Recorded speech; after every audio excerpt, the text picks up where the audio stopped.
Hello, everyone. My name is Kornelius Bankston, and this is Leaders at the Table. I'm so incredibly excited to have this conversation today. We have two incredible guests, Dr. Pooja Mittal and Dr. Sheena Menezes. So we are at the table to talk about the incredible work they're doing in community. Today's topic is community. Before we get started, let's introduce our guests. Dr. Pooja Mittal.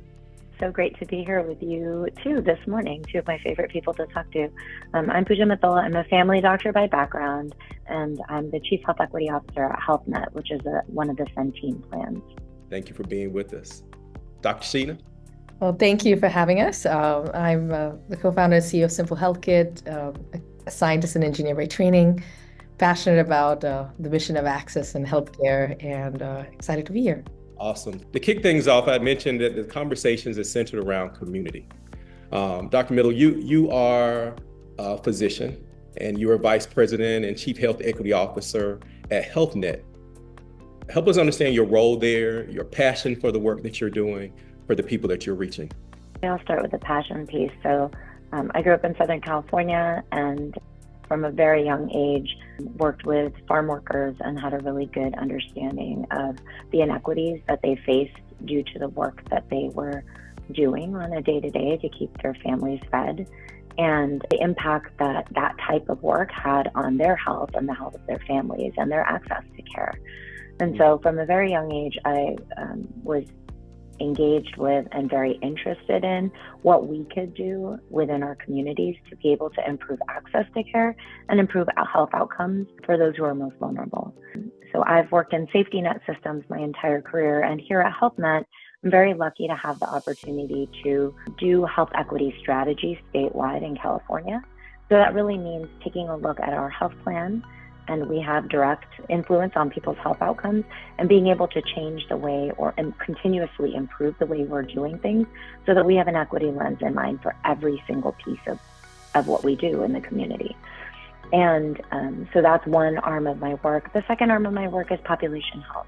So I have the privilege of working with community-based organizations, with sort of those non-traditional community providers, including community health workers and doulas, to improve health across the state through our interactions and our partnerships together. Thank you for the work that you're doing in community and for the least of them.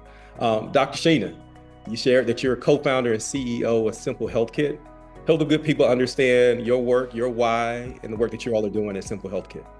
You know, I always say the foundation of everything we do starts with our why. Like, why are we getting up every day, waking up and doing this good but hard work? Some of my roots are actually, the earliest childhood memory is actually being a refugee in the Gulf War. So I was born in, raised in Kuwait, India from background. And we were the ones that turned off the lights with candles and had to pass the Iraqi soldiers in buses to Jordan tents. And there was really nothing there. I actually ended up getting food poisoning, and I was not going to make it. But United Nations actually came in, got me from the Jordan tents, and got me back to India, got me back to health. And I think that probably seeded some of that fundamental root of someday I would learn the tools, I would learn, and give back to the people in need. So I would say that's the origin story of why I wake up every day. I think Simple HealthKit is the vehicle to do so. It's, we see it, healthcare sometimes built in silos, and there's a lot of good, but it may be kind of fragmented. We wanted to build a platform, a solution that, one, understands people, has a community lens on it, takes that person as an individual and give them that quality care they need in a thoughtful way, end to end, and close any gap in that ecosystem. And do it with an empathy lens and a human lens. And I would say our why is, we believe quality healthcare is a right. It's not a privilege. And so, excited to do this work day in and day out. Wow. As you all are talking, this is real for me. As I mentioned, I work on the ground every day. So I see the struggle, I see the impact. I see when individuals get access to innovative tools, how it can transform their lives. So that just kind of seeds this next question for me. How do you all define community? We're all centered in some type of community, but how do you define community, and how does your work reach community? When I think about community, I mean, one, in the most basic way, it's the people that we serve and that we have the privilege of serving. And the onus is on us to make sure that we're meeting people where they're at and building trustworthy relationships. And so, when I think about community, I also think about place, right? This place-based approach, meaning when we're looking at a community, we really have to look at exactly that region, those people, who they are, what their backgrounds are, and then what are the assets that that community has. And then also, where are the areas that we might be able to come in and support and sort of help build the existing or help amplify existing community power. And so I think the other word that comes to mind for me when I think about community is lived experience. What is your lived experience in the place that you are with the people that you're with all the time? And then the onus is on us as a plan and for me as a physician to come in and meet you where you're at and make sure that I'm doing my best to amplify what you already have as your strength to improve health across the community. It's in the word. There's unity. Unity. When I think of community, I think of unity. Yes. I think of people coming together, helping each other out, breaking those barriers. We know it's challenging, we know it's hard, but you got each other. And it's about trust. I feel that that's one thing I learned, and that's humbling in the work we do with all the different communities we serve, is we want to build trust in that community. You want to know that they're not just going to come there and leave. And how do you come there and actually build for the long term and be there in that journey? So for me, the more and more we do this work, the more and more humbling it is. I'll leave it at that, is that trust is pretty key when it comes to community. I just started thinking, I'm here in New Orleans on the ground, and New Orleans post-Katrina is a different world than it was pre-Katrina.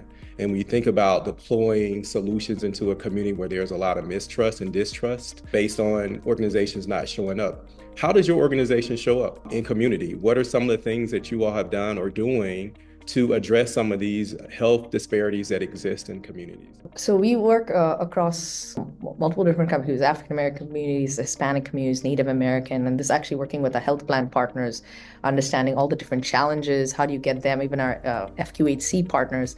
But what we understood is sometimes, I'll give an example of one of our programs when we deployed with the Hispanic community. It's not like a square fits in a circle. You got to understand what works for them. So language is a big one. And then knowing that, where's their data going? Is that in a safe place? Is that, going to be secure just to get access to healthcare? So we took all of those considerations, all our languages, our engagement. How do we engage that member in a thoughtful way? How do you give them case studies? How do you give material that looks and feels also like them? Where if they don't see someone they can relate to, they're not going to be engaged in that ecosystem. And we took all those learnings. That was one example. We took that learnings, and now when we engage our hard to reach members, Hispanic communities, how do you get them quality care, access to care, and close those gaps? We actually baked into that engagement platform that whole end-to-end, holding their hand in that journey to close that gap in care. And then similar with our work with HBCUs, African American communities. It's, they don't want, there's certain barriers. They're very conservative. You don't want their parents to know maybe certain things. How do you be thoughtful even in the messaging, even in some of those use cases? So we've taken all this learning, Native American communities, that's another passion of ours. How do you take all these different learnings, now bake it into an engagement strategy, engagement platform, and bake it in that experience of care?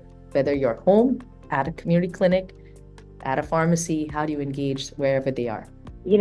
I'm really lucky, I think, because I work at an organization that's been doing this work for a really long time. And, our organization, HealthNet, was recently recognized because we're the only plan in the entire United States that has the Health Equity Plus accreditation across all of our lines of business. Oh, wow, congratulations. And that means, yeah, thank you. And the plus part of that accreditation is what's really important, because the Health Equity accreditation has been around for a long time, but the plus part is, how do you effectively engage with communities? Are you effectively engaging with communities and building partnerships that are sustainable and that are improving the lives of the people on the ground? And so, our teams have been doing that for quite some time. I can give you an example that is sort of few years old, but I think really exemplifies the way that we do the work.